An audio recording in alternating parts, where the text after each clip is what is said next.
Hello, and welcome to another episode of Beyond the Blackboard with Amina.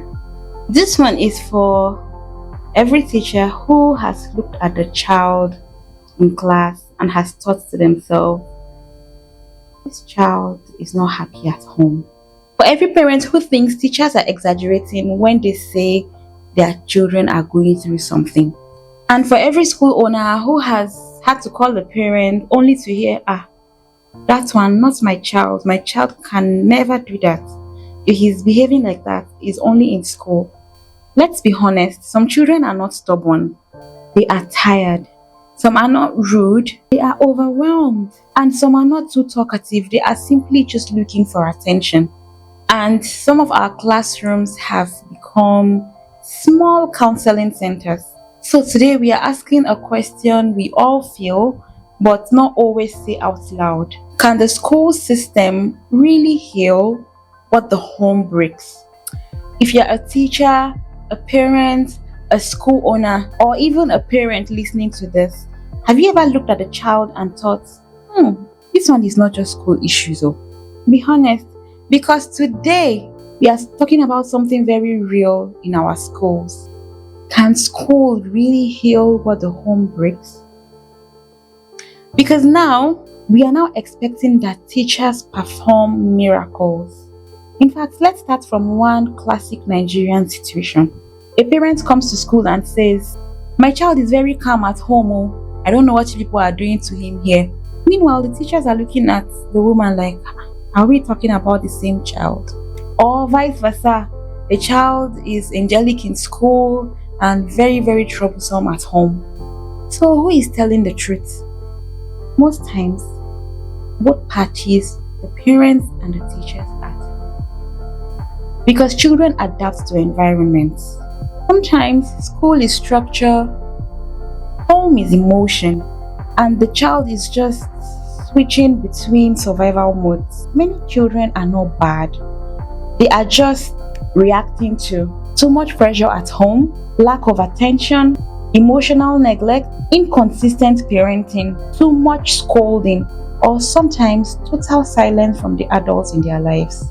So what looks like stubbornness, hyperactivity, withdrawal, or even aggression is sometimes just, I don't know how to say what I'm feeling. Yes, so they have a problem expressing how they feel, so they just act it out. So teachers will now hear that, he doesn't concentrate at home either. She just cries for no reason. He is always angry. I don't know why. And the teachers are just looking like, madam, this has gone beyond just tracing lines. But here is the truth. Teachers are always among the first adults, if not the very first, who notices a change in a child's behavior. Not doctors, not even parents sometimes, the teachers. Because school exposes patterns. School cannot replace love at home, emotional security, parental presence, and consistency. What school can give you is structure, stability, encouragement, positive adult role models, and help a child feel seen. Sometimes a child improves just because at least somebody here in school believes in me. That alone is powerful. One big misunderstanding we have here, especially in schools here in Nigeria, is parents depend on school to fix everything. And not every child needs punishment. Not every child who misbehaves needs punishment. Some of them just need attention. They need somebody to listen to them. They need reassurance. And they need emotional safety. And not every difficult child is actually difficult. Some are simply misunderstood children in loud environments. So when we ask, can school fix what the home breaks? I think the better question should be, how do we stop breaking children in the first place? Because education is not just about alphabet and number.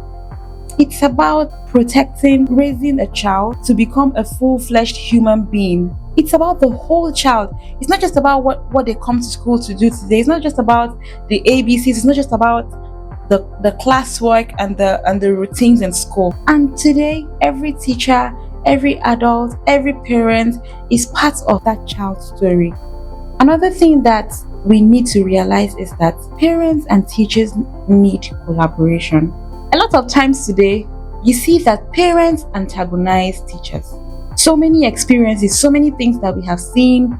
I remember there was a time a parent called. She said she picked up her child from school and he wasn't in the best mood, like he wasn't as excited, he was just not in the mood. And then she was worried. So when they got into the car, she asked him, right?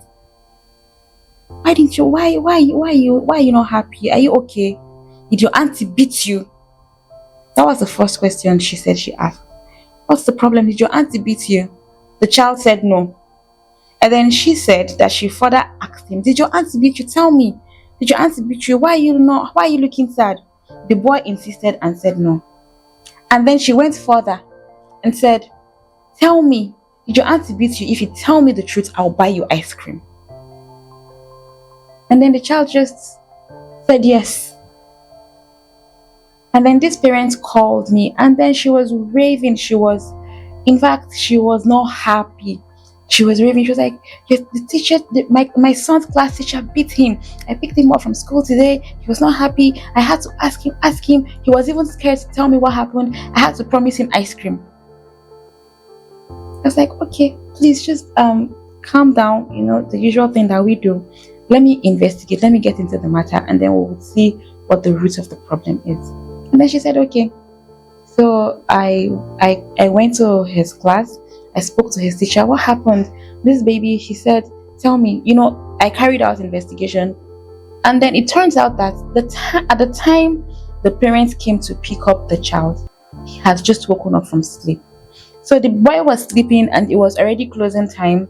So, typically like this, when it's time to go home, the classrooms are usually loud.